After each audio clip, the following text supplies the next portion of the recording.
Welcome to Taiwanese Change Makers, a podcast spotlighting the stories of visionaries shaping Taiwan's future through innovation, leadership, and social impact. I'm your host, Adrian de Courcey. And in this episode, I'm delighted to welcome Richard deVries, a dynamic entrepreneur, brand strategy expert, and marketeer with over 25 years of experience in brand development and consulting across Asia. He is the founder and CEO of Geber Consulting, one of Taiwan's leading business internationalization agencies, helping Taiwanese companies expand into global markets. Beyond his professional achievements, Richard is a committed athlete and has competed in Challenge Taiwan, the single largest triathlon event in the world, and the World Masters Games. Welcome to Taiwanese Change Makers. Thank you, Adrian. Thank you for the very nice introduction. And I'm very happy to be on your podcast. It's great that you're here. Let's start at the beginning of your journey. Can you take us back to your childhood and what were some of the early influences or motivations that shaped who you are today? Sure. So I'm from Canada. I'm from a little town called Elliott Lake, Ontario. It's in northern Ontario, about 6 hours driving north of Toronto. And like I say to people, I always tell people if they ask where I'm from, I say close to Toronto. But that's relatively close as Canada goes, which just shows you the massive size of it, of course. Growing up, Elliott Lake is a very small town of about 12,000 people. It was actually it was called the uranium capital of the world back in the day. And that's what my dad did. He was an immigrant from the Netherlands. That's why my name is deVries. He immigrated before I was born, and he was a coal miner. He immigrated to Canada looking for work at that time and went to Elliott Lake, which was uranium mining. Later on, he actually switched to being a fireman, thinking it was more safer than being a miner, which tells you something. Mining is a very dangerous profession. So growing up there, just a normal childhood, playing baseball, out biking with my friends, these types of things. I used to like to collect snakes and bugs and these types of stuff when I was young. And we also had a sailboat. So that was something that really influenced me. Is every summer we would live on our sailboat, me and my 3 sisters and my parents. And for 2 months, we would go around as they say in Taiwan, the Udahu, which is the 5 Great Lakes. So we would go different areas and live on the sailboat, exploring and so on. So I think, a lot of outdoor activities. And I was always interested in science and these types of things growing up. So it was a very outdoorsy childhood in nature, a lot of exploring and seeing and, really having fun outdoors. That's right. Yeah, that's right. Just exploring and seeing stuff outdoors. And that's sort of influence. That's what I'm still, I love camping these days. I like biking outside, all of these types of stuff. And it's interesting that your dad left mining to be a firefighter. Not many people would consider firefighting safe, but he clearly had a community spirit as well. That's right. Yeah. You began your career in Canada and then decided to move to Asia. What prompted your decision to move to Asia, and why in particular Taiwan?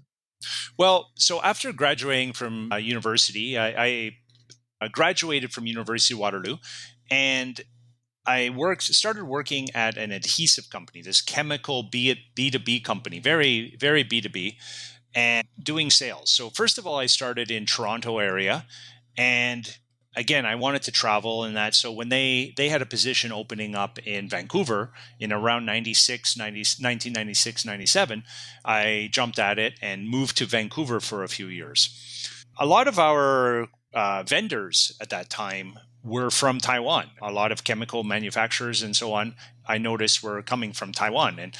And after a few years, Vancouver in about 2000, 1999 or so, was encountering a recession. There was, the market wasn't doing that well. And I was thinking, okay, I was about 26 at that time. And I'm thinking, okay, I want to go see something else. Felt like I wanted to travel. And as you recall, at that time, there was the internet bubble, right? And there was a lot of online new services and so on. So I went on this one called skyauction.com. I don't know if they're still around or not, but it was a online auction for airline tickets and other stuff. And I was just messing around with it. I was living with some guys and they showed me about it. So, excuse me, I came across a ticket. You could put some bid, and I bid like $300 or something like that for a one-way ticket to Asia. And it wasn't very specific, and that's why it was so cheap. It was a one-way ticket to East Asia. And if you won it, then they would tell you where it was. But they specified it was either South Korea, Japan, China, or Taiwan. And I was single and everything like that. And I was like, okay, well, if I win it, then I can go see there. I can go visit. But I didn't really think I was going to win it. So I put the bid on. 24 hours later, I won it. And then it said that I won a trip to Taiwan. So it was a one-way ticket to Taiwan. And at that time I was thinking, okay, well, I'll go there for a year. I'll just go over there, see how it is, and visit, maybe visit some other countries. And the rest is history. I came and I stayed. Wow, I mean, this is an amazing origin story. So basically, you could have ended up anywhere in East Asia. You could have ended up in South Korea or Japan. It literally was a lottery of how you got to Taiwan. Wow. Awesome Yeah, story. I mean, I didn't have, to tell you the truth, I didn't have a strong preference for any specific area. It became a bit of a crapshoot where I ended up. But one thing is, I did want to study Chinese, so it turned out pretty well that it turned out to be Taiwan. Yeah, it suited you actually. That's right. And yeah, you've lived in Taiwan now for nearly 25 years. What was Taiwan like when you arrived back in 2002, 2003? And how has it changed over the past 2 decades? right. Yeah, so when I first arrived, it was, things such as the MRT. Actually, I arrived in 2000, so a couple of years before that. Things such as the MRT was not very well developed. There was a bit of the blue line, which is, the kind of the horizontal line that goes across Taipei. There was, I believe, the red line went down up to Danshui and so on. But that was much less developed. I remember public transport, the buses were very smoky and kind of, a little bit dirty, to tell you the truth. And things were just harder to get around. It was kind of, internet was at its beginning. So if you wanted to find something, you had to get these books. Like, I followed The Lonely Planet a lot, these type of things. But Taiwan, I also noticed that Taiwanese people were very friendly, just as they are today. They might have been a little bit more interested in Western perspectives on things because it was more of a novelty at that time compared to now. Taiwan now is much more of an international city, I feel. Wow. So, you've really seen the transformation in many ways of Taiwan from being a local center in Asia to be much more in Taipei, a global city over the 25 years. That's right, yes. Now, you founded Geber Consulting in 2008. Can you give our international listeners an overview of Geber Consulting and what you do? Sure. Yeah. So I started Gerber because when I did come here, I was working a little bit with various Taiwanese companies, more on a freelance basis, to help them on some sales training. I helped them on doing some freelance marketing for them, these types of things. And I didn't really want to work. Like, I have a lot of friends who have worked and are working at Taiwanese companies. I found that it didn't quite suit me as far as working in that sort of culture as much. The working culture is slightly different. But I did like helping them with marketing and branding. Therefore, when I was taking an MBA at NCCU University, National Zhengzhou University down in Mucha, and that's when I decided to set up what became Gerber Brand Consulting. I set it up at the beginning in order to offer strategy advice to companies and also some training. I help them doing sales training and these types of things. As Gerber started growing kind of organically, and some of it came from kind of requests from what those companies wanted.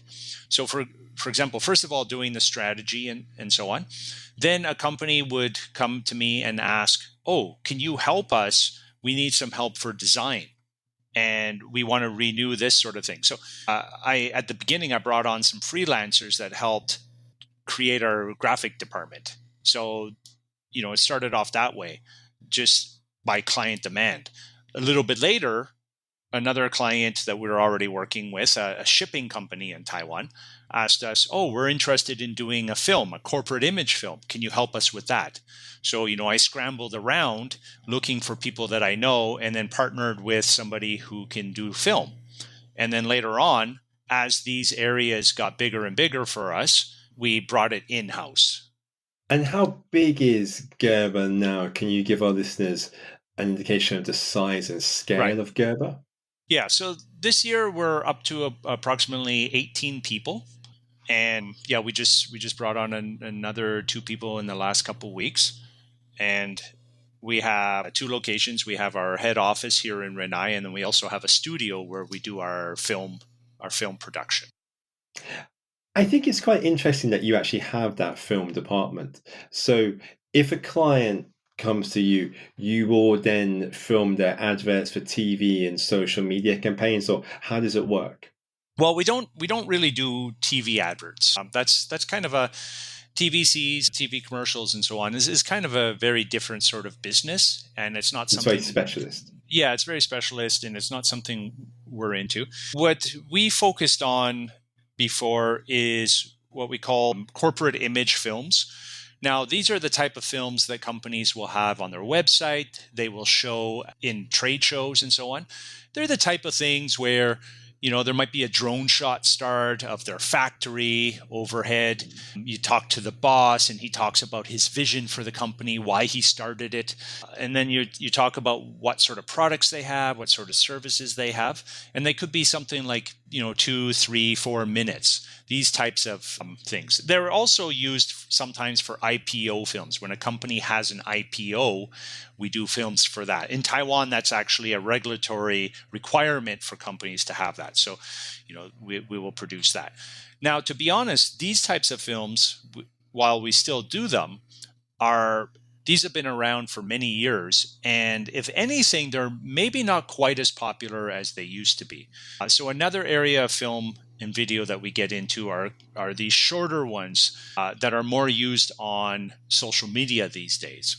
These type, there might be, for example, for a semiconductor client of ours, we produce them to show that they are a great place to work. It's showing events. It's these kind of smaller films, but more regular style films. And they help with recruitment and so on. It's for semiconductor companies, it's more about using the films and the promotion to actually help in their recruitment efforts. That's right. So, we will start at it. We start from the big picture. Our digital marketing team will have a strategy for attracting maybe more young people who want to become engineers at our semiconductor clients. And then we'll think of how can we make it look like an attractive place to work. And then they go and share this through Instagram, Reels, and these types of things. And most of your clients will be large B2B businesses, maybe publicly listed businesses. They'd be household names in Taiwan. Would that be fair to say?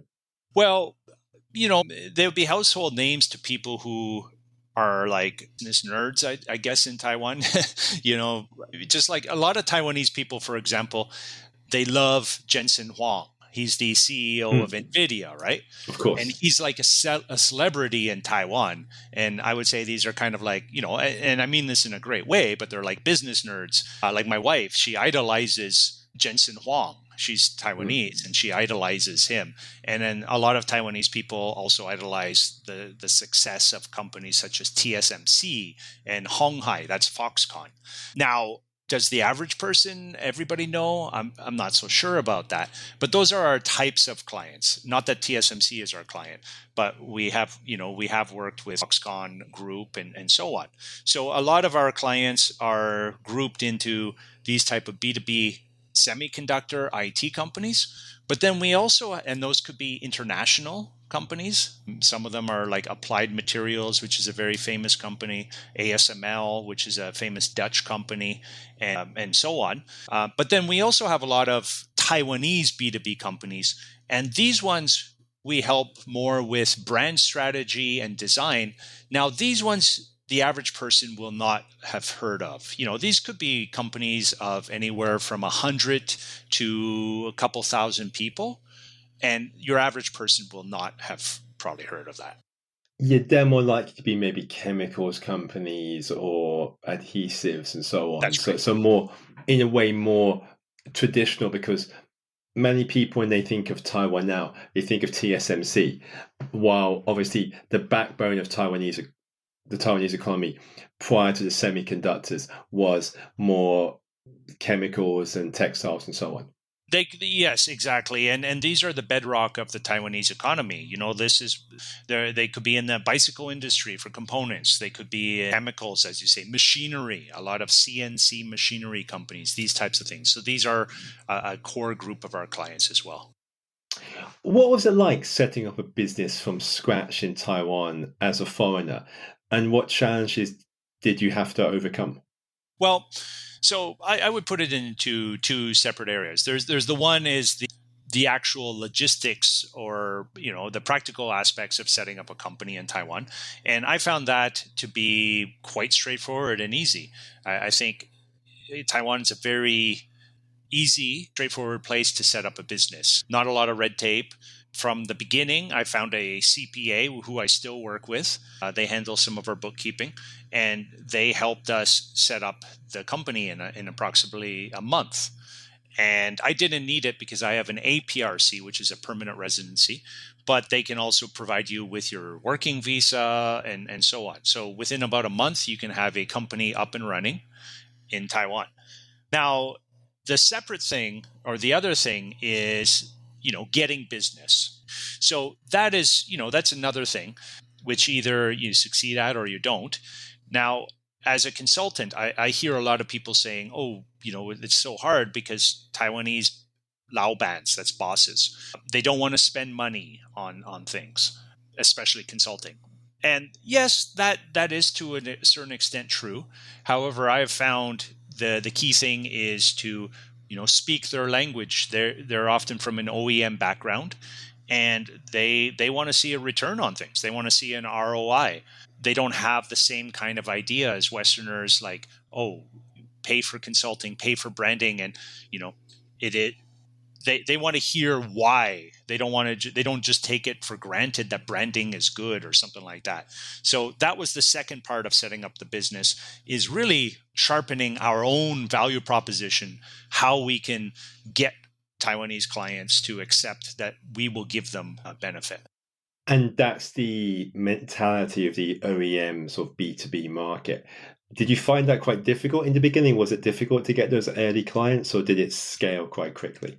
Well, yes and no. So I think a little bit of the benefit from my background is that I did work in a B2B background in Canada. And Canada is also a little bit similar to Taiwan in a way, in that we have a lot of, I would say, component companies that are very strong in the B2B, but you're not going to hear about them. We don't have a lot of brands, right?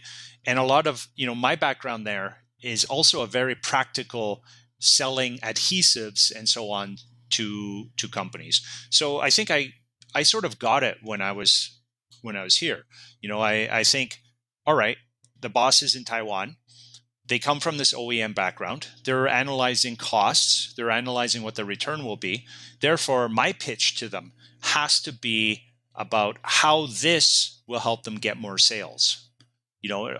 At the end of the day, that's what they're interested in, is to get more sales, develop a new business line, and so on. So you see branding is really crucial to OEM B2B success, because I think traditionally many of these companies would just have competed on price or quality. So the branding proposition is new to them. That's right. Yeah. So Yeah, so that is something that we have to explain to them, or we have a conversation. I wouldn't say explain to them, but we have a conversation with them, and talk about how, yes, a B2B brand is not like a consumer brand like Nike or something like that. But what it is it is helping them tell a story about their company.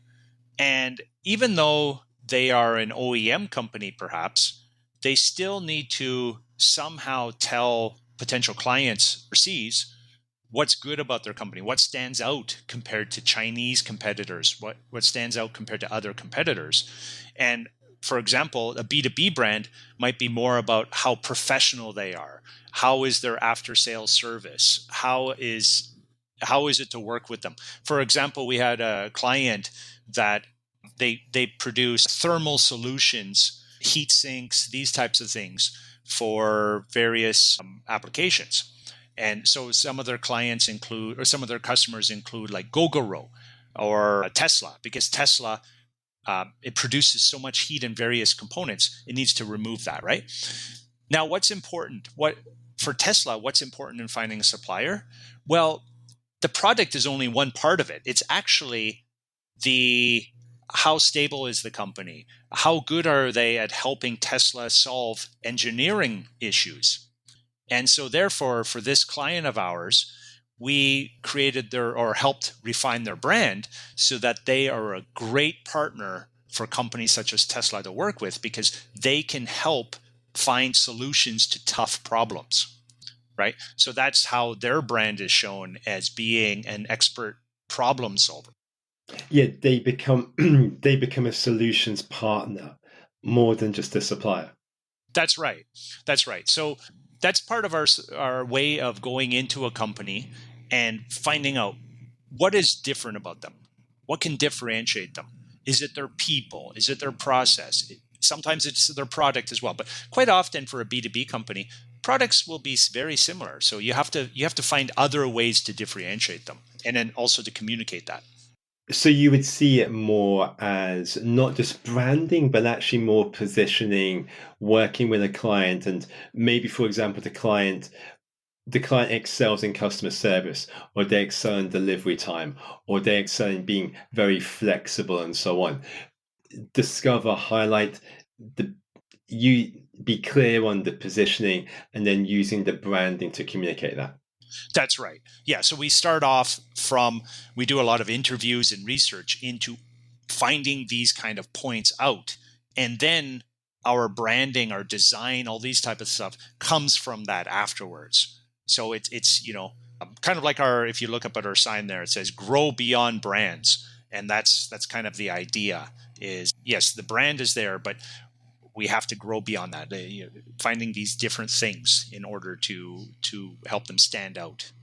Yeah, I think your tagline is very smart, grow beyond brands, because it's the brand, it can take you so far, but it's actually this is really big highlighting the differentiation and the USPs. Right, exactly. Yeah. So I think you operate in a fascinating sector, because obviously AI is moving rapidly through marketing, communication, and branding. How do you think AI will transform branding and marketing? How do you think it will look 5 or 10 years into the future? Right. Well, so I think, first of all, we're using AI just like everybody is in order to do what we're doing, like posts, digital marketing, these types of things, more efficient, come up with better messaging and all of this type of stuff. So, obviously using AI, it's kind of an arms race that everybody's using it. We all have to use it just to keep at the same level.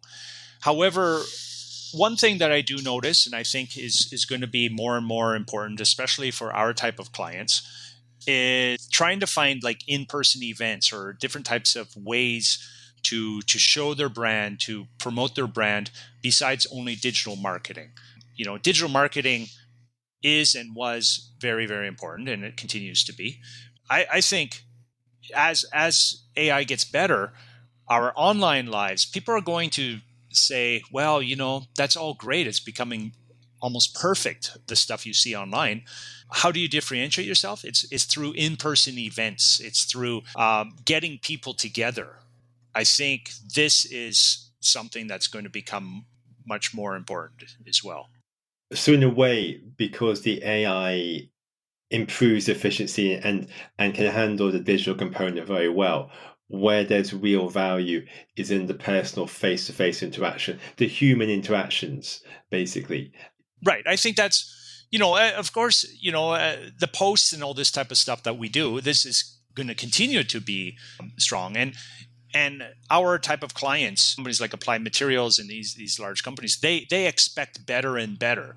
So, it's kind of like people said many years ago, oh, now that there's computers doing design, you're not going to need professional designers and all this stuff. No, you still need that. It's just the expectations get higher and higher, right?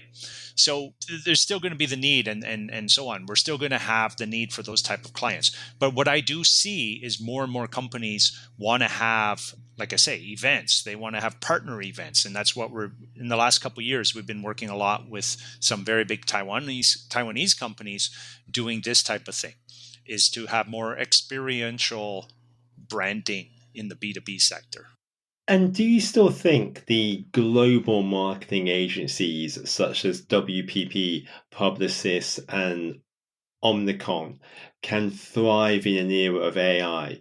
Or will platforms such as Meta with AI simply replace the traditional advertising and marketing giants? Well, yeah. So first of all, they're not really our type of competition. They're much larger, to be honest, and so they do something fairly different than us. But honestly, I think they're in quite a bit of trouble because they did make a lot of their money from the advertising, and being this sort of intermediary between companies and the advertising. And as you see, it's becoming easier and easier for, first of all, Meta and these ones to just directly work with them. And secondly, there's been a bit of a fall. It's accelerating on the Google advertising and these types of things. There's been, especially with Google, with the chat AI bots and these type of things, people, the way that they're searching for things have changed very, very quickly. So, for WPP and these ones, again, it's not my area so much, but I do see that they have a lot of issues going on. I'm not sure what they're going to do, to be honest. I think they're probably in fairly big trouble. Yeah. Yeah, I mean, I think that's my impression as well, because often they made quite a lot of profit from the media buying agencies they owned, and AI can completely replace that. Plus, going on using Google and the traditional model is changing anyway, because when people are using search now, they're often using Perplexity or ChatGPT or Claude. They're not using Google. So in a way, it's actually imagine a chessboard, it's throwing all the pieces up in the air and it's not clear where they're going to land. That's right. And they're so big that it's maybe harder for them to adapt to it. Whereas for us, we talk directly to our clients and we're able to adapt and offer new services quite quickly to our clients. Now, as I mentioned in the introduction, you are a very committed sportsman and athlete. And what lessons have you learned from endurance sports that you can apply back to your professional life? Yeah. So, yeah, I guess I'm a committed one. I'm not sure if I'm all that great at it. I guess my strength is I'm a pretty big guy and everything. I have pretty good endurance. I can keep going at stuff for quite a while. Now, I started triathlon back in the 2000s when I was setting up the company. And what the issue was is when I set up Geber, what became Geber in 2008, and then in about 2011, 2012, my daughter was born, and then after that, my son. And I found that I wasn't dealing with stress and pressure that well. I was working all the time. I would, take client calls into the evening. And to be honest, I would sometimes get home and relax by having few drinks. And that is a way to sort of get over some stress in that, but it's not a very healthy way. So I was I was overweight to a certain extent, and what really sort of brought this to light was one day I went to get health insurance because I thought, okay, it's a responsible thing to do. My daughter is a baby now, and I went, and in the blood test, they said that I had high blood pressure, but it wasn't so serious. But still, I was pretty young, so I was just like, wow, how could this be happening? Because before, when I was in Canada, I was fairly athletic in that, and that really caused me to rethink what I do. And I got back into running and biking and so on, and getting into triathlon. And that's what I found is I found a good group of people, a good group of friends here, expats mostly, but also Taiwanese friends. And we're doing a lot of cycling and biking and running. So what I found, long way to get back to your question there about what does it bring to me, is it sort of grounds me every day. It makes me plan, first of all, my mornings, that, okay, I got this to do today, but I got to fit in maybe a bike ride in the morning, got to hit the gym, got to go for a run in the evening, and these type of things. It sort of bookends my day, and it also gives me a discipline, I find, in order to organize my time. Okay. And just out of interest, so how long would you cycle for in the morning? How long would you run at night? Would it be... Well, yeah, so it depends on what my goals are. But when I'm coming up to a triathlon, I might go for about a 2.5 hour bike ride in the morning, maybe go to the gym to do some strength training for about an hour at lunchtime, and then maybe a 10K run or something in the evening. So, when I'm getting ready for a triathlon, for example, later this year, I have the Kenting, a very beautiful part of South Taiwan. There's a half Ironman, it's called. And I'll probably be training for approximately maybe 16 hours a week. And that would be 3 to 4 runs per week of about, in total, maybe 40 to 50 kilometers, maybe bike about 250 kilometers a week, and then swim maybe about 5 or 6K, that sort of thing. My swim is kind of my weak part. So I gotta work on that a little bit. And I actually just really enjoy it as well, because people will say, wow, that's a lot of time. It is a bit of time. Don't get me wrong. But I also listen to podcasts as I'm doing it. I listen to work things, audiobooks, these type of things, and just doing some thinking. I also take audio notes as I'm running, and sometimes my best ideas come at that time. Yeah, so you use the time productively, and actually it keeps you fit and healthy and so on.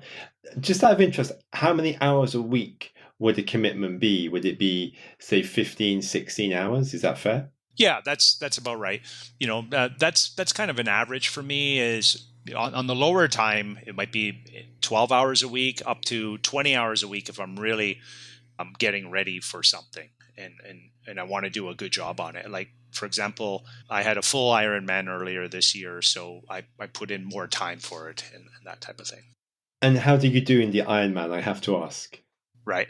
Well, I had a little bit of issues with injury and that kind of stuff, but I got through it. I didn't think I could finish it. It was in Taidong, and I came in 5th for my age group, so I was pretty happy with that. Yeah. Yeah, that's incredible, especially if you had an injury and were doing it. And 5th is super impressive. So well done. Congratulations. Thanks. There are final 2 questions we ask every guest. Firstly, what's your favorite place or must-see destination in Taiwan that you could recommend to one of our international listeners? Sure. So, for me, that's an easy one because I like cycling and everything. So I would say Taroko Gorge and the Wuling climb. Wuling, or He Wan Shan. He Wan Shan is one of the highest mountains in Taiwan. And that is a beautiful cycling trip that you can go up. It starts at sea level, goes up through Taroko Gorge, and it ends at about 3,400 meters up above. And that's a very famous cycling race as well. Oh, wow. Okay. So it's like a Taiwanese version of the Tour de France in a way. It's like one stage of the Tour de France, but it's a very tough race. There's been Tour de France winners like Vincenzo Nibali has raced up it, Simon Yates, and anyways, very, very great cyclists have cycled up there much faster than I have. But it's a beautiful race, and you don't have to. You can also go up by motorcycle or a car. You don't have to go up by bicycle. It's beautiful. Wow. Definitely an amazing tip for someone to check out. And the final question, Taiwan has become very much known for its food and developing a foodie culture. Do you have a favorite restaurant in Taiwan, and what makes it special to you? Okay, so I guess I don't know if I have or if I can name a favorite restaurant. I can tell you my favorite food is what we call nuro min. Nuro is beef and min is noodles. So beef noodles. That's my favorite food in Taiwan, beef noodles. And there's many restaurants around. There's actually there's a competition that happens every year. Restaurants that I believe it's in the middle of Taipei, and they have a competition to see who has the best beef noodles. And it was one of the first things when I came to Taiwan I could order. And, I would get beef noodles almost every day.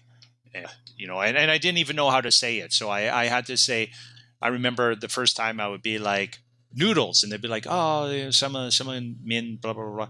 And I would be like, moo, moo. Like I would make the sound of a cow, and they would know. And I remember they used to laugh every time I came after that.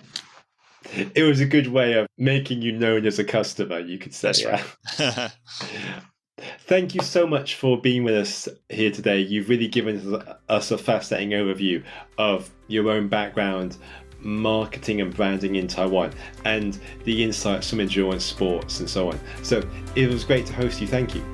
Thank you, Adrian. Yeah, it was a great time talking with you as well. Thank you.